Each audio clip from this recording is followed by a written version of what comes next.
आशिया चषक 2025 स्पर्धेपूर्वी शुभमन गिलबाबत चिंता व्यक्त करणारी बातमी समोर आली। देशांतर्गत क्रिकेट स्पर्धा दुलीप ट्रॉफी सुरू होणार असून शुभमन गिलनं दुलीप ट्रॉफीतून माघार घेतली आहे। फिजिओच्या सल्ल्यानुसार तो खेळणार नाही।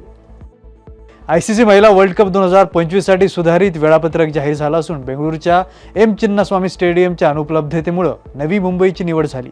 नवी मुंबईच्या डी.वाय. पाटील स्टेडियमवर 5 सामने खेळले जाते।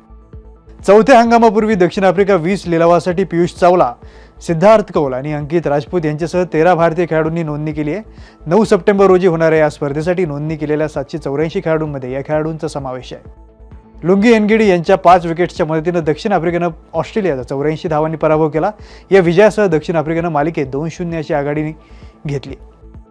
भूतानमधील थिम्पू येथे सुरू असलेल्या सॅफ करंडक 17 वर्षांखालील महिला फुटबॉल स्पर्धेत भारतानं सलग दुसरा विजय नोंदवताना बांगलादेशला 2-0 अशा फरकानं नमवलंय। तर या स्पर्धेत गोमंतकीय फुटबॉलपटू पर्ल फर्नांडिस हिनं गोल केलाय।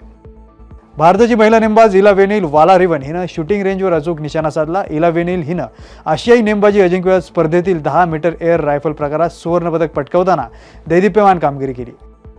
कबड्डीच्या 12व्या हंगामात प्रो कबड्डीच्या प्रशासनानं नियमांत काही बदल केले आहेत। यातील साखळी सामन्यांतही टायब्रेकरचा अवलंब हा सर्वात महत्त्वाचा बदल समजला जातोय। त्यामुळे साखळीतील लढतीत आता टाय सामने होणार नाहीत। येत्या 29 ऑगस्टपासून प्रो कबड्डी लीगचा 12वा सीझन सुरू होतोय। याच पार्श्वभूमीवर यू मुंबा संघानं आगामी सीझनसाठी नव्या जर्सीचं अनावरण केलं। यू मुंबाचा कर्णधार सुनील कुमार आणि संघमालक रॉनी स्क्रूवाला यांच्या उपस्थितीत मुंबईमध्ये जर्सी लॉन्चिंगचा हा कार्यक्रम पार पडला आहे।